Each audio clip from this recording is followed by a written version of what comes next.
Hey guys, Ryan from Husky Moving here.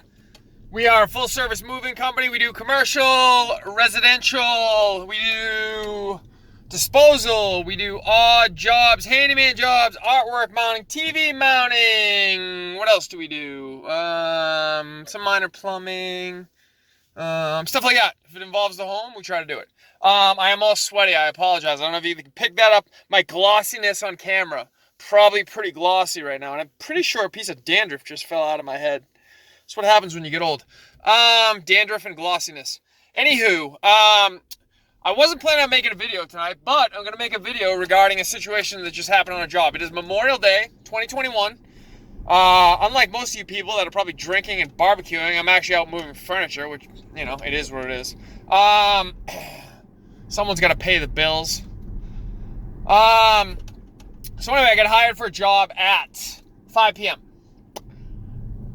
I get hired with another gentleman who is supposed to be working with me at 5 p.m. Also supposed to be arriving at 5 p.m.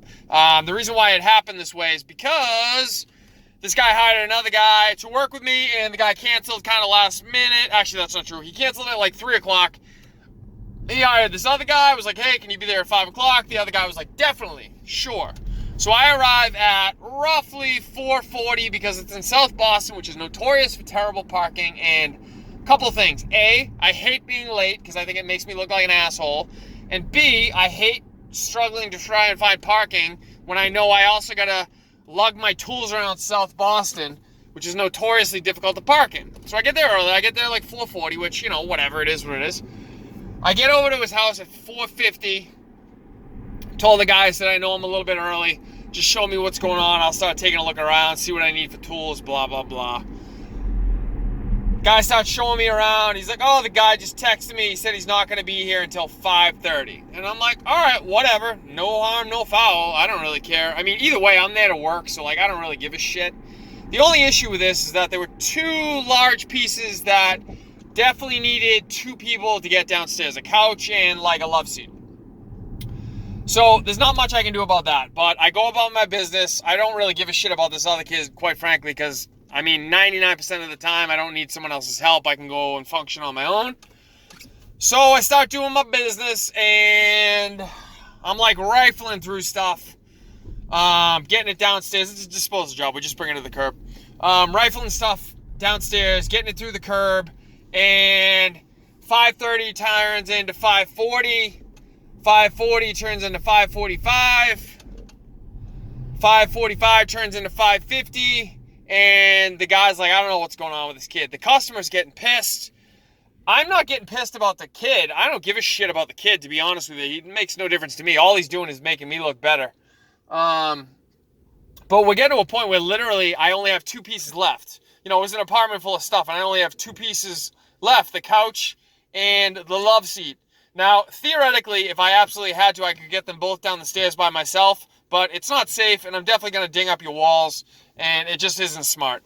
So I get the chair through the frame of the door, and then I'm like, F it, might as well try to get the couch through. I drag the couch through the frame of the door, which no one should be able to do on their own, but I get it through the frame of the door, using some pads on the ground so I can drag it through. Because literally I'm just standing around. I don't want to stand around and do nothing.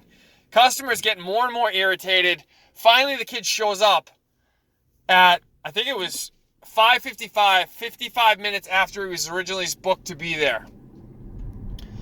Me and the customer both basically just give him a bare minimum greeting. And we're kind of both like, all right, man, it's time to get to work. So the kid helps me get the two couches downstairs. It goes pretty quickly. I wound up only charging the guy for an hour worth of time, even though it was an hour and a quarter, which is not a big deal, but it's coming out of my pocket, whatever. I did feel bad for the guy, and I told the guy right before this kid got there, I said, listen, if there's any dispute of time whatsoever, I want you to contact me and I'll back you up on all this. This is absolutely not fair to you. We all have a contract with each other.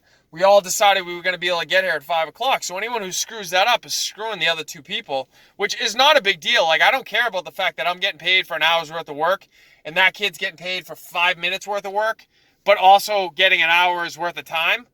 I don't care about that because at the end of the day, it doesn't matter. It doesn't affect my life in any way. I'm there to work. But what I do care about is the fact that the customer got kind of screwed out of 55 minutes worth of time. Like, he's going to wind up paying for a full hour's worth of this kid time, and he's only going to wind up getting like 5 or 10 minutes out of it, which isn't fair to him. And also, it's not fair to me either, but I don't even really care about that part because, like, you know, life isn't fair. Whatever. It is what it is.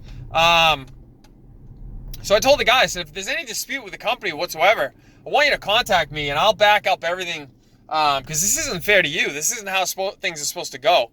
The point of this video, and the only reason I'm making it, is not to, like, brag about anything I did, because I didn't do anything. I just showed up when I was supposed to show up and did what I was supposed to do. Like, that's my job. That's why I get paid.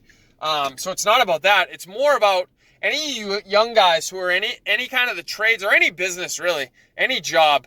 Just, if you think about logically what just transpired with this kid, he just cost himself a tremendous amount of business going forward.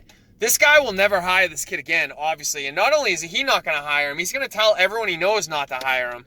I would certainly tell people not to hire this kid, and I do that. I actually, when people ask for my recommendations, I do tell them very specifically, hire this kid or don't hire this kid, and here's why.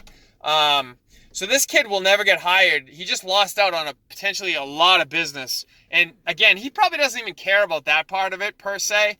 But it's just something to think through. Like, that small error in judgment of being like, telling the customer, yeah, I can make it there at a certain time, and then completely not being able to do what he said he was going to do, just cost him a tremendous amount of business through both me and the customer, and potentially through TaskRabbit going forward. So just think it through. When you're booking these jobs, don't be penny wise, pound foolish about how you're booking them. Like, a lot of times I lose a lot of business scheduling myself with plenty of time in between jobs, with the understanding that it's going to take time to get around Boston. Parking is going to take time. The jobs are never what people say they are. They always say it's one thing and it's 5 things. And that's pretty universal in the moving business. So just don't, being penny wise, pound foolish about how you book these jobs. Like, this kid probably wanted to get another job in that day, and that's fantastic. I love the fact that he did that, and that's great, but he lost a tremendous amount of business, pissed off the customer, quite frankly, looked really unprofessional, and it's just not a good look all the way around. So I hope you can kind of learn from this, and basically what I'm saying is don't do that. Don't be that guy. All right, guys, Ryan from Husky Moving. If you need to get a hold of me, contact information is the back end of the video, email, website, blah, blah, blah. All right, hope you learned something today. Thank you.